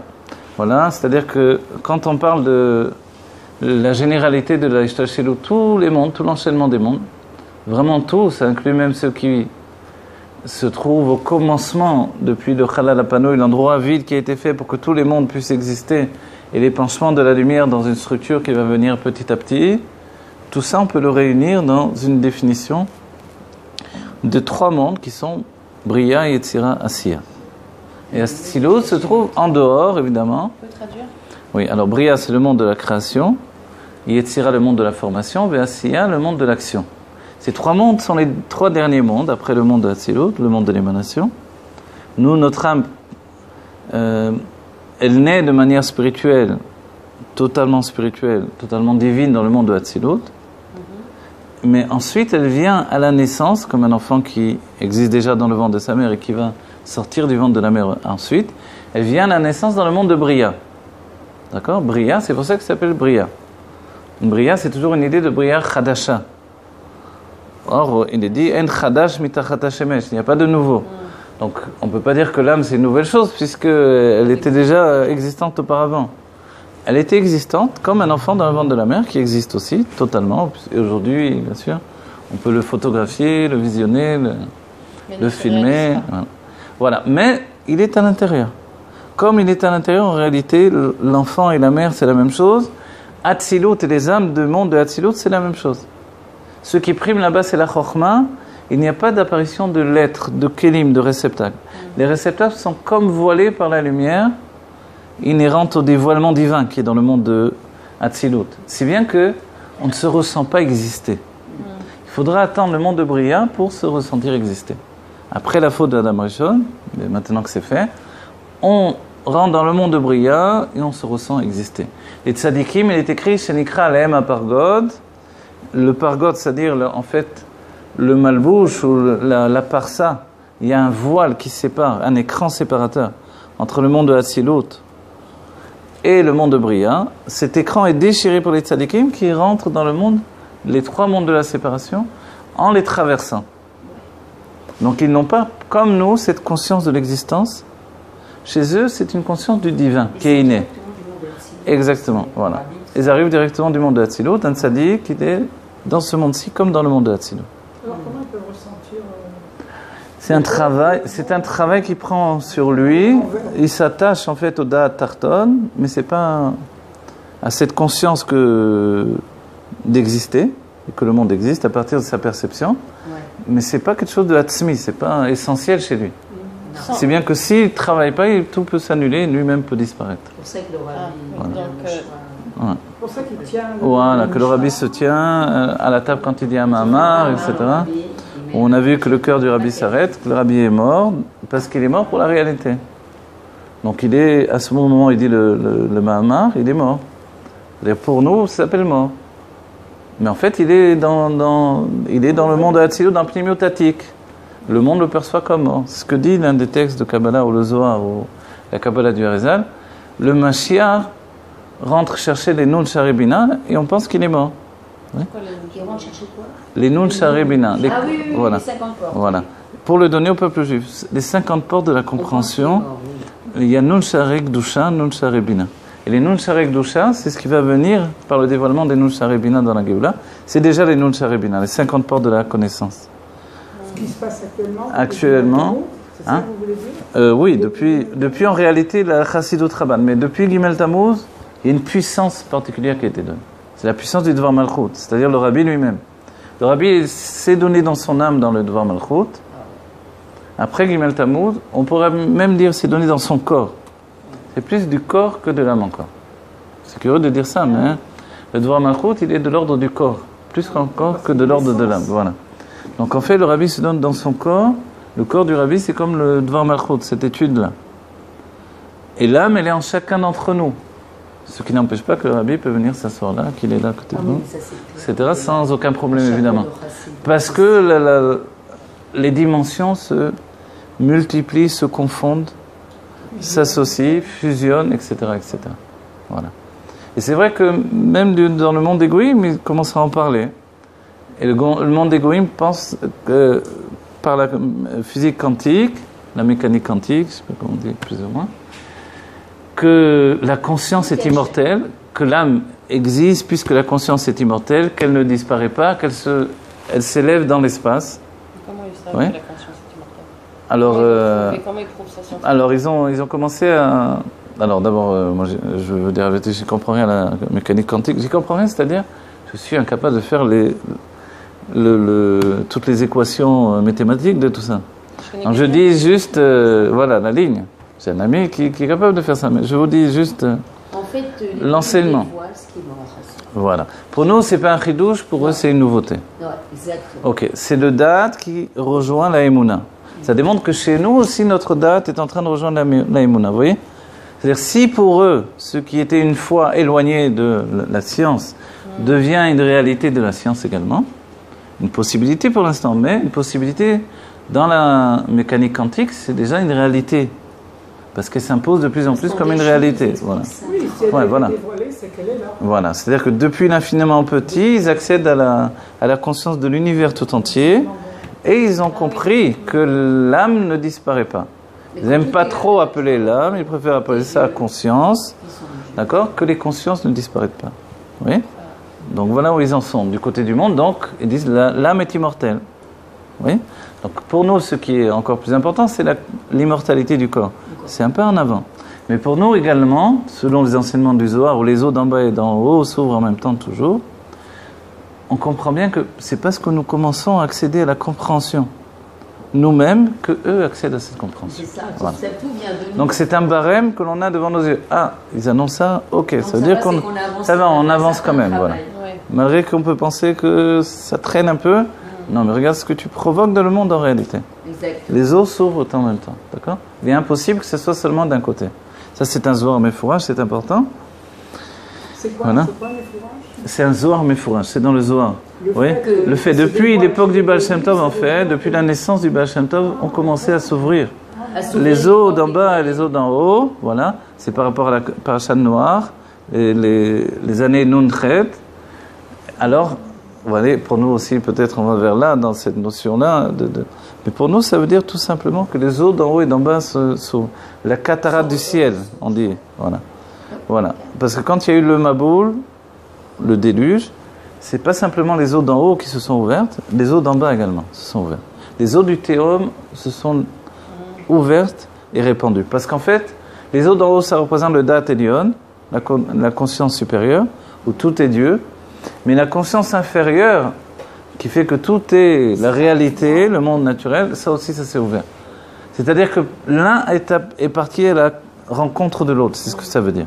Donc, voilà. Donc en fait, c'est la finalité de la science d'attester de la vérité de la Torah. Comme évidemment 7 principes par rapport aux 7 sphirotes, aux 7 rekim, c'est dans la science quantique, ou 10 structures de dévoilement par rapport aux 10 sphirotes, on trouve ça dans la science quantique également, aussi bien. Chez Varikim, ce sont 7 niveaux. Ce sont des niveaux, oui. C'est-à-dire que quand c'est cieux qui pénètre quand même dans les mondes de Yetzira et qui, je ne sais pas jusqu'à quel niveau. Dans Maseret Chagiga, je ne me rappelais plus, je l'ai étudié à un moment, on rapporte comment ça s'élève et ça rejoint les mondes divins finalement. Et ça rejoint quoi Ça rejoint le monde de Yetzira et de Bria sans doute même. Okay. Voilà. C'est seulement à ce niveau-là, ça va pas... Non, ça ne va pas dans le monde de Hatzilut, non. C'est que les Rekiim. C'est dans la Ishtal chez vous. Oui, parce que la Shrina ne peut, c'est logique, puisque la Shrina ne peut s'élever quand on dit qu'elle se retire ou elle redescend, ça ne peut être que dans les mondes de Bria et Yetzira Asiya, vous voyez. Oui, c'est impossible que ça soit dans le monde de Hatzilut. Parce que dans Hatzilut, c'est le dernier niveau de la Hatzilut, la Malchut, la royauté. Et ensuite, elle passe par des stades de dévoilement. Lorsqu'elle se retire vers le monde de Hatzilut. Donc, en fait, ces Rekim ne peuvent pas dépasser le monde de Bria. Vous voyez ? Donc, si vous voulez plus de détails, dans Maseret Chagiga, là-bas, c'est rapporté.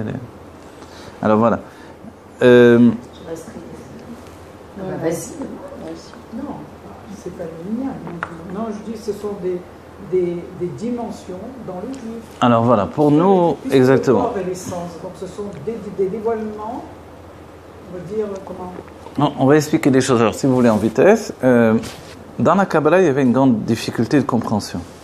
Je me rappelle quand j'étudiais le Etzraïm, on tournait une page et quelquefois on ne comprenait plus rien. Okay ? Dans le livre de base de la Kabbalah moderne, pourtant, qui n'était pas là pour nous voiler les enseignements, pour nous dévoiler, contrairement aux autres livres de Kabbalah qui précédaient, sans parler du Ramak. Donc, si d'une page à l'autre, il y a des difficultés de compréhension, c'est qu'en réalité, alors arrive un sage qui a dit qu'il était le Gilgoul du Harizal, c'est Rabbi Shalom Sharabi, le Rashash, qui lui a dit, pas le Rav Sharabi de notre époque, mais d'une époque précédente, qui lui a dit, la difficulté c'est que on est en train d'étudier sous l'explication dans 2 dimensions uniquement. Or, il faudrait au moins 4 dimensions, et bien plus. Puisqu'on étudiait que du haut vers le bas. C'est la Torah du Harizal. Comme on parle ici du haut vers le bas, ça vient du Harizal. Vous voyez? Donc le Rachach dit il faut au moins étudier de droite à gauche également, en même temps. Et après, il dit en réalité, il faudrait une infinité de dimensions. Vous voyez, donc cette notion de dimension, évidemment, elle existe depuis toujours dans la Kabbalah. Et c'est le seul moyen de véritablement comprendre toute chose. Parce que quand on parle de Hatzilut, Bria, etc., ok, mais est-ce que vraiment on monte, on descend, etc. Ça veut dire quoi de droite à gauche? Voilà, de droite à gauche, voilà. Voilà, en fait, voilà, la notion de droite à gauche également, c'est déjà d'intégrer une compréhension multiple. C'est-à-dire que nous, combien de dimensions on perçoit dans cette réalité où on est aujourd'hui? 2, 3, voilà, avec on en arrive à 3 dimensions, etc. Ceci dit, on voit un objet sous tous ces aspects. D'accord? Quand Picasso vient, il nous fait des tableaux avec les yeux du même côté, le nez, là. L'idée, elle est aussi de pouvoir représenter un personnage dans toutes les dimensions en même temps. Il a dévoilé sous la structure du tout. Est-ce que c'est seulement dans le tout peut être dévoilé sous le même niveau d'intensité, ce qui entraîne une brisure, d'accord? Ce qui entraîne évidemment une représentation picturale détruite. Donc c'est la destruction de tout ce qui a été construit pendant des siècles, ok? Mais pour nous, on doit bien comprendre que quand on veut voir Dieu dans ce monde de la réalité, il est certain, aujourd'hui par la compréhension même scientifique, on ne peut pas le voir sous 2 dimensions également, uniquement. Quand Moshe Rabbeinu dans la Torah demande à Dieu « laisse-moi te voir », alors n'importe qui, on va dire, on peut rigoler. Moshe il fait rigoler quand même, entre guillemets, on va dire. Tu veux voir Dieu? Qu'est-ce que ça veut dire? Mais en réalité, on veut tous voir Dieu, voilà. Alors, qu'est-ce qu'il voulait voir? Alors, c'est vrai qu'il y a un Rashi, mais le Rashi va expliquer le Pshat, qui nous dit qu'il a vu le nœud des tefilines de Dieu. Ou une explication du Rambam qui dira, il a vu Dieu comme on voit de très loin quelqu'un de dos. Vous voyez, par exemple, vous êtes dans le chouk, là-bas au fond, vous voyez quelqu'un de dos que vous connaissez. C'est juste une silhouette, mais vous le reconnaissez. De cette manière-là, il a vu Dieu. Mais évidemment, c'est une explication, on va dire, ça aussi, on va dire terre à terre. Ça veut dire qu'il n'a jamais vu Moshe Panim El Panim. En fait, le Panim El Panim de Moshe, c'est que le véritable Panim El Panim, c'est que quand je regarde Dieu, je suis Dieu moi-même. Vous comprenez? Voilà, c'est ça le vrai Panim El Panim. Ce qui est le pshat même de Panim El Panim.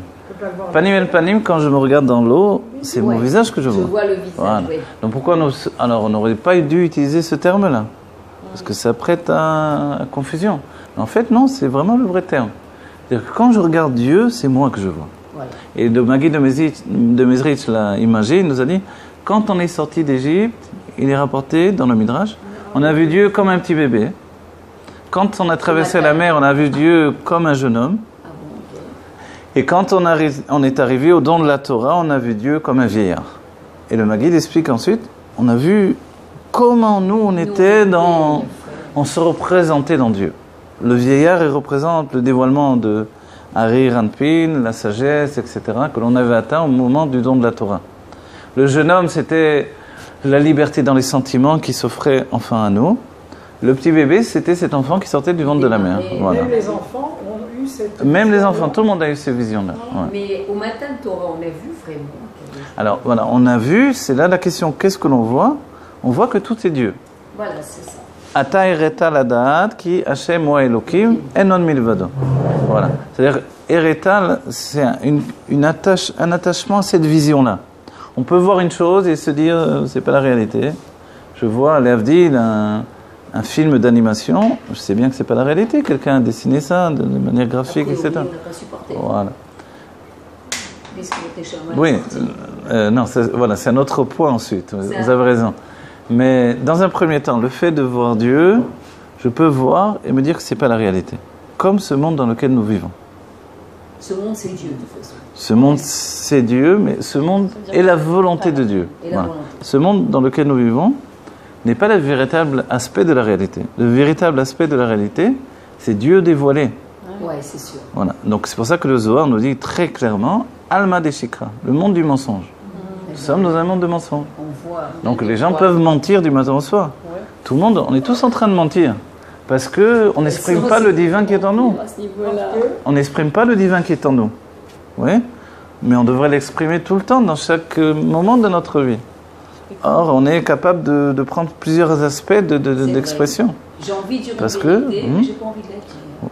Parce qu'on est dans ce monde de permutations constantes.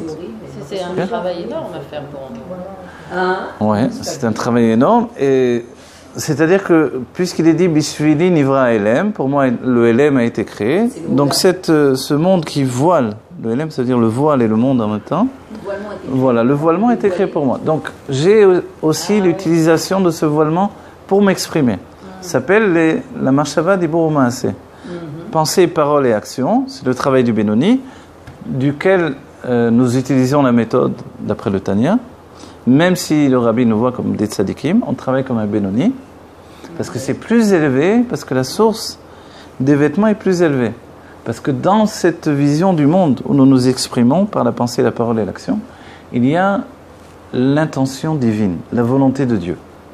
Pour Dieu, qu'est-ce qui est plus grand d'un certain point de vue? Le Dat Elyon où tout est Dieu, ou le Dat Arton qui exprime sa volonté? Le Dat Arton, c'est plus un redouche pour Dieu, c'est une nouveauté. Ah oui, c'est nouveau.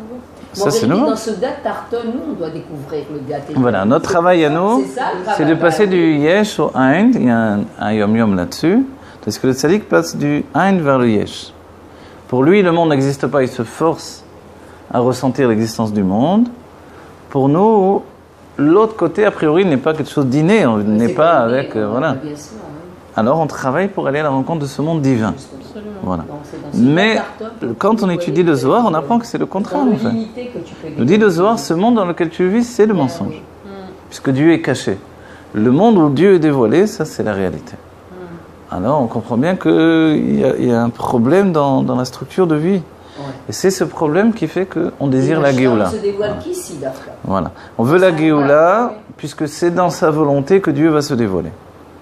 Dans cette volonté qui est le Dat Arton, Dieu va dévoiler l'aspect de son intimité, son essence.